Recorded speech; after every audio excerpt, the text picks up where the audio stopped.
In this episode, we speak with Warren Valdmanis, partner at 2 Sigma Impact, the impact investing business of 2 Sigma, exclusively focused on workforce impact. 2 Sigma Impact combines active, principled ownership and data science with the goal of achieving superior returns and positive social outcomes.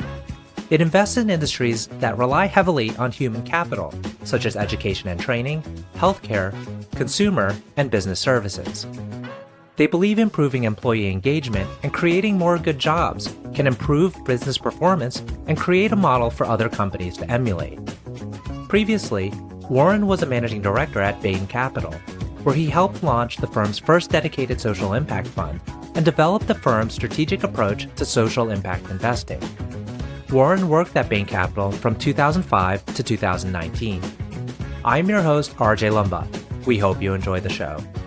RJ Lumba is the managing partner of Growth Cap and the executive chairman of Market Insight Media. He is the host of Growth Investor, a podcast featuring today's best investors, executives, and founders. In the minutes ahead, we'll uncover insights and strategies for accelerating growth and succeeding in business. Warren, so great to chat with you today. It's a delight to be with you.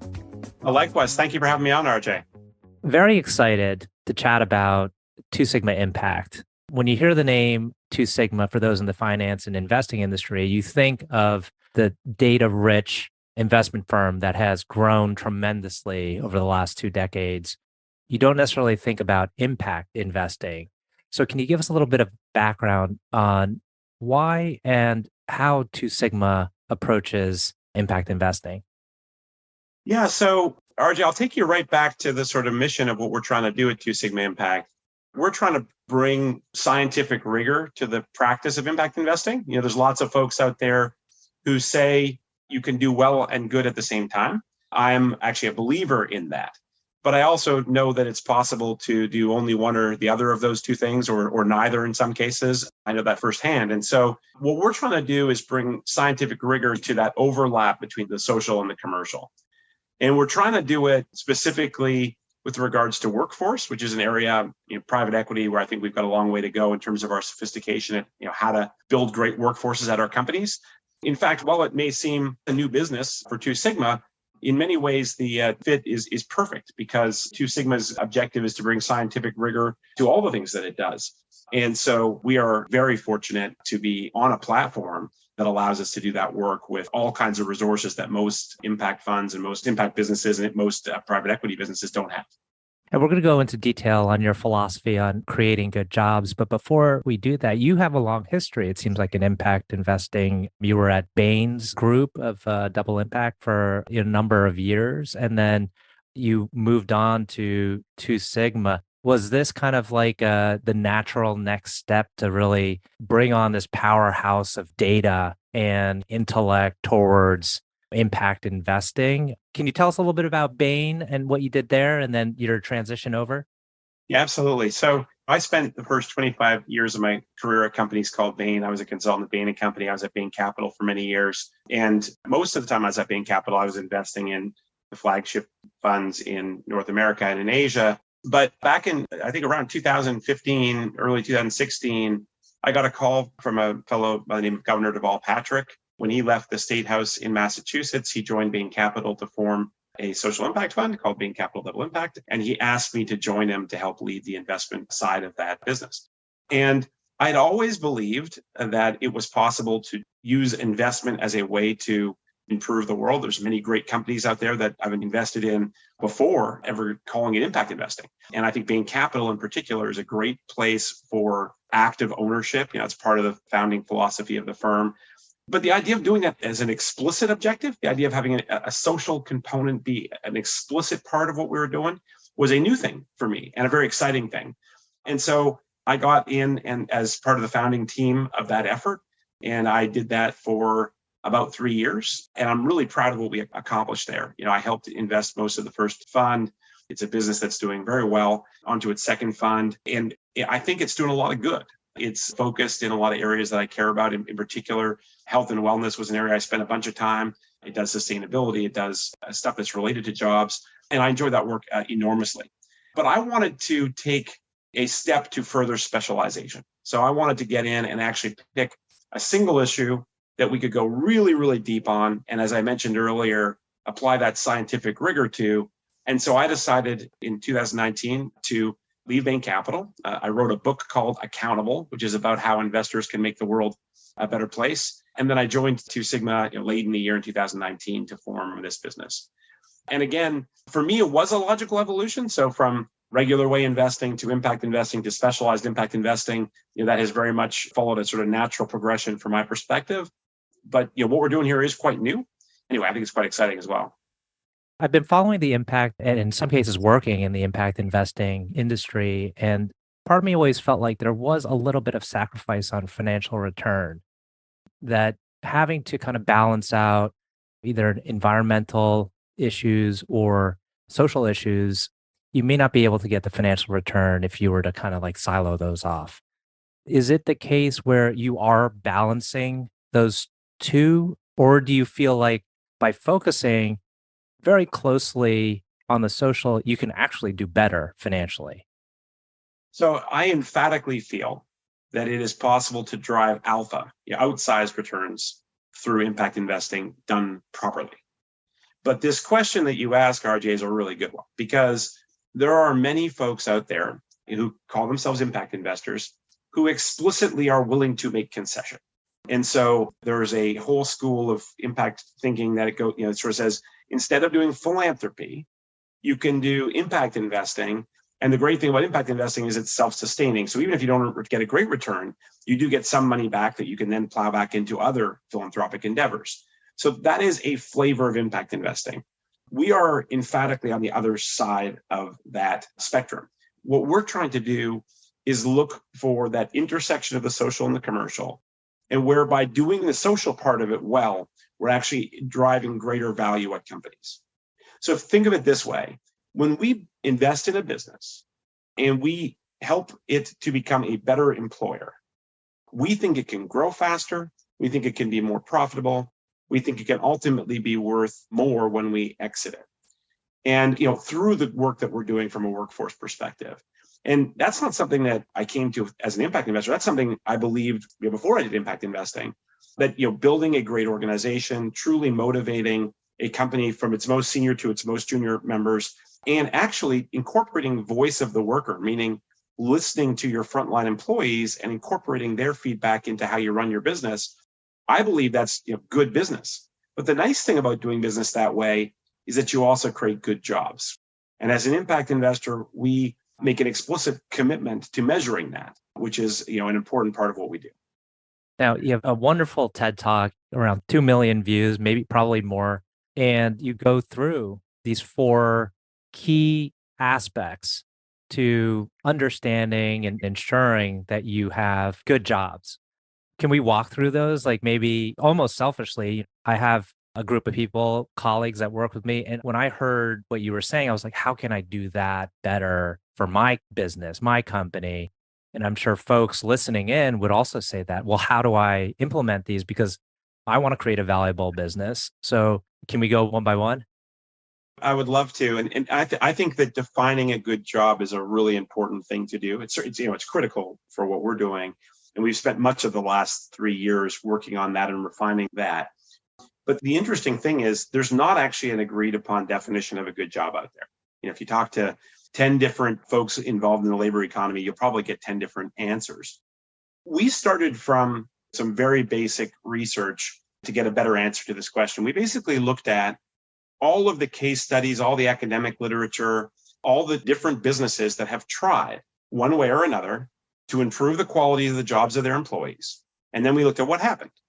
And there's a number of studies, we went back the last sort of 30 years of studies.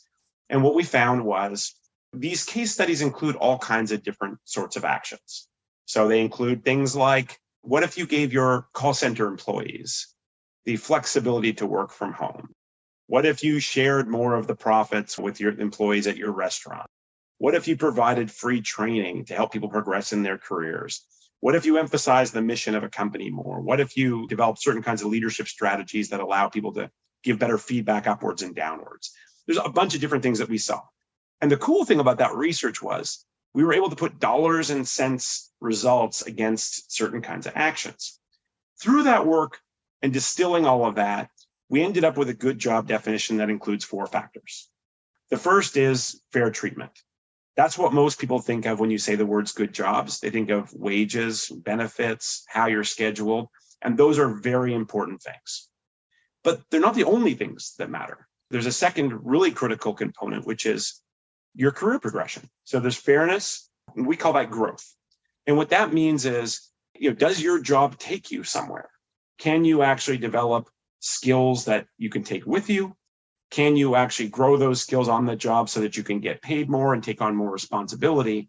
So that even if you as in some great restaurant companies, even if you start as a relatively low-wage worker, can you actually find your way into being a restaurant manager or an area manager where you could actually make a pretty good living? And so that's the second factor. The third one, I called it psychological safety in the TED Talk. I think what we're calling it right now is really just leadership. And what we mean by that is an attuned leadership group that actually incorporates feedback from all of their employees, also gives good feedback, creates an environment where people can actually learn from each other and feel comfortable with each other in a low-risk way. So that is psychological safety, but it incorporates, I think, more broadly some other leadership dimensions. And then the fourth piece is purpose. And the interesting thing about purpose is most companies do have a purpose, but you wouldn't know it from the way that they are managed. You wouldn't know it from their generic sounding mission statements. And so one of the things we do with our companies is we try to help distill that purpose. I believe that a well-crafted mission statement is the most distilled form of strategy. And so when you have these 4 factors, fairness, growth, attuned leadership, and purpose, when those 4 factors are present, you have not only good jobs and happy workers, you have an engaged and productive workforce, and you have a company that grows faster and is more profitable. And the cool thing here is when you do this work, you really are at that intersection of the social and commercial. Most companies are actually not very good at this stuff. Certainly most medium-sized companies, the kinds of companies we invest in, have a long way to go. But I think that when you start traveling down this path, you start uncovering all kinds of sources of opportunity that you don't see when you don't look for it in this way. I got to imagine there's a good number of companies out there that maybe aren't in the public eye, but are actually doing these things very well. And it may be in a traditional industry. It doesn't have to be one that's so obviously a socially impactful business. It could be an engineering company, a manufacturing company. Do you target any sectors? How do you go about your identification process?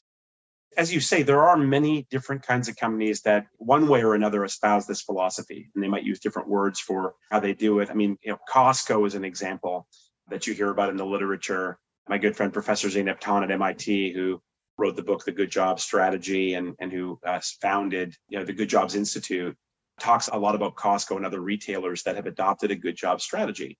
And Costco pays its workers, I can't remember the exact number, it's somewhere in north of $25 an hour in a big box discount retail format. It's highly competitive. And yet it does better than its competitors. It does better than the Sam's Clubs of the world because it adopted this good job strategy where they've got motivated, loyal employees and consequently better operations, better customer service, and a whole bunch of other things. And so there are many companies that espouse this philosophy and benefit from it. In fact, in my book, in Accountable, the first chapter is about a socially responsible strip mine, family-owned business that takes care of its workers and takes care of the environment and does all kinds of things that much bigger companies than them don't do. But because it's a family-owned business that thinks intergenerationally rather than for the next quarter. So there are lots of companies out there that think in these terms, and there's also lots that don't.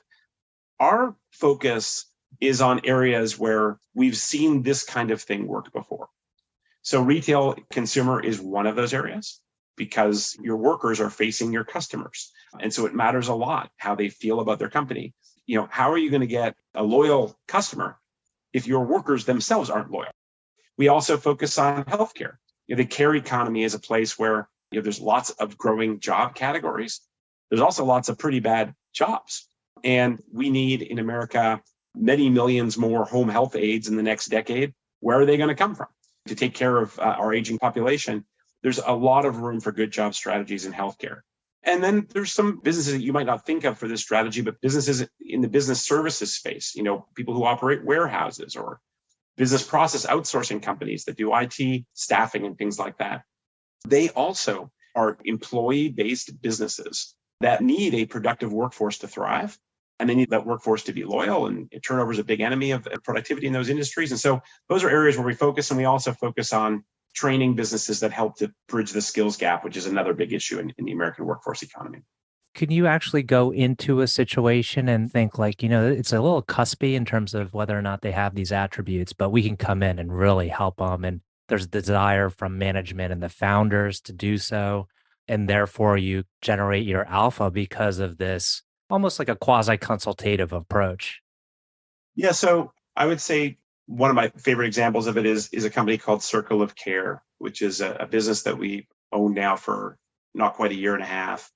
And it does pediatric therapy for kids who have developmental disorders, either need help with speech therapy or physical therapy or occupational therapy or autism therapy. And that's an industry where, unfortunately, there are many more children who need help than there are therapists to provide the help. And so we see our job as, in order to serve the ultimate patient, the child that needs help, we first need to serve the therapist. In other words, we need to become the best employer so that we can attract people into this industry, and then we can retain them for a length of time, because that's not only how you build a socially responsible business, that's how you build a profitable business. And so we invested in this company when it was fairly young. I think we've more than doubled the size of it in terms of its revenue and the number of patients it serves. But the interesting thing is how we're doing that, which is all about thinking about the world from the perspective of the therapists. And what do therapists want? Well, one of the things therapists want is a career path. And so we have, in collaboration with the management team, we've helped to build out this idea of a thing called EBH University, which is a way of training frontline autism therapists to become more advanced autism therapists. And that meets the needs of the therapists themselves because they can earn more money and they can have a better career. But instead of leaving our company, go to a hospital or somewhere else that'll train them to do that, we keep them inside of our business. Consequently, we're able to treat more kids and kids with more complicated needs. And so that's an example of a kind of win-win, where us providing them with the free training keeps our therapists, makes them more loyal, makes them more valuable over time, and also provides them with a career path and a path to earning more money. Any business could do that, but because we listen to our frontline employees, I think we're more likely to find those win-wins. Great example. I know we're coming up on time. If I could just ask two last quick questions. One is, can you tell us about a book that you've read? It could be your own book, actually, that's had a profound impact on you. Well, writing a book certainly does help to advance your thinking. And there's no question that writing Accountable helped me develop more conviction around this idea of impact investing as a vehicle for positive change. But my favorite book, and probably the book that's had the most influence on kind of how I got to where I am now, is The Good Job Strategy by Professor Zeynep Tano. I mentioned earlier, she's actually got a new book coming out soon, which I think is going to be fantastic. But it really documented great examples of companies that have been run by this good jobs principle and how they've benefited from it. And so anyway, that's had a real profound impact on my thinking. I know the thinking of many others out there. The last question, can you tell us about a leader that you particularly admire? And it doesn't have to be in business. Well, I'm a huge admirer of Governor Patrick, my former partner, a fantastic mentor to me. He used to say things like, I've never taken a job and checked my conscience at the door. I've always brought it with me everywhere. And I believe that there's ways of making investing into a great vehicle, a great social vehicle. And he helped me to see the art of the possible there, because I'm not sure I would have ended up in this line of work if it weren't for his inspirational leadership. So he's just a wonderful leader and a wonderful mentor. And I think is doing a lot of really great things in all the things he does. Excellent. Well, Warren, want to thank you again for taking the time. This has been a wonderful conversation. Thank you, RJ.